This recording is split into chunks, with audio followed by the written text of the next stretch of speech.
السلام عليكم، كيف الحال جميعا؟ ان شاء الله طيبين. اليوم راح اسوي لكم ألذ كرك يحبوا قلبكم يا جماعة في البتشر هذا. يا جماعة ليش اخترت ذا البتشر؟ لانه مغناطيسي يعمل مع هذا الفرن المغناطيسي، فنحط فيه موية الين النص او كمية الكوب اللي بنشرب فيه. اخوان هذا الكوب اللي بنشرب فيه عبيته الين بقيت ربعه عشان بضيف حليب بعدين، فالمعدة راح يدي غرقانة. اوكي، نحط المويه هنا، شوفوا نشغل على حرارة ويكون هذا في النص. اوكي، نضيف له ملعقتين سكر يا اخوان صغيرة، هذه تي سوب، هذه الملعقة الثانية معذرة على التوسيخ. شوفوا المعلومية ترى ما يحرقها، ما يحرق. شوفوا انقله هنا ما مكانه بس حار، ومو حار يعني بسبب انه هذا ساخن كان وسخن المكان اللي تحت، بالنص يكون اسخن مكان. والكل كوب كرك 2 اكياس شاهي. هذا هيل يا اخوان من مطحون، كمية الهيل تقريبا نص ملعقة صغيرة، انا احبه زيادة فبزود شوي. قرفة يا اخوان، قرفة مطحونة او عيدان عاد اللي تبغاه. حط كمية اللي نشوفها مناسبة، نشوف كذا كفاية. الخلوط حطه في النص تصير اقوى، رجعه على الطرف. اوكي، نقطع كيس الشاي من فوق عشان نبغى الشاي اللي جوته بس، ما نبغى الكيس نفسه. احنا بنحط 2 الحين، فرغناه وهذا الثاني قطعناه. حطينا كيسين الشاي، وللتحريك نحطه في النص بحيث يغلي شوية، نرجعه على الطرف يغلي بخفيف.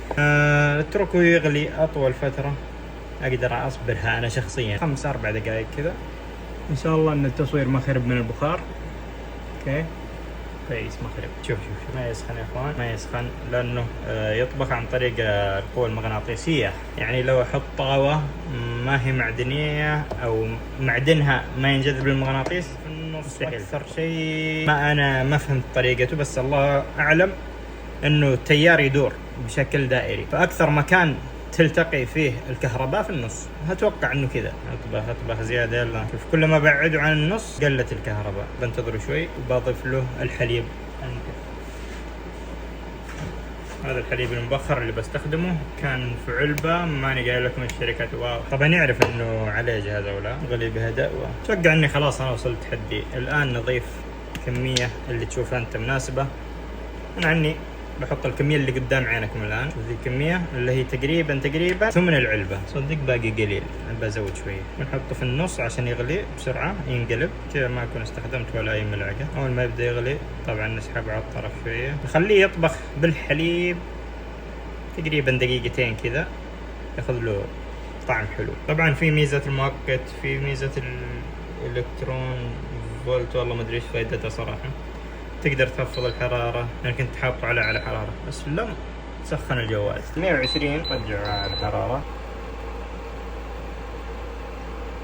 بس حبة كذا يطبخ له شوي بس. رجعكم مكانكم. اوكي، بدون فلاش ما في مشكلة صح؟ إضاءة زي الزفت. بس نطفيه ونجيب الكوب اللي بنحضر فيه يا اخوان من ريشيو. اعلان ترى، ها اعلان معطيني 15,000 ريال والله، هدية من عند ابراهيم خلاف، الله يجزاه خير. طبعا نحركه ونجيب مشخاو نحطه ونصب. بسم الله الرحمن الرحيم. اوبس، شكلي قللت مويه مرة. الله قللت مرة، ادري يصلح باقي ازيد مويه دحين ولا خلاص. عموما هذا كوبنا قدامكم يا اخوان،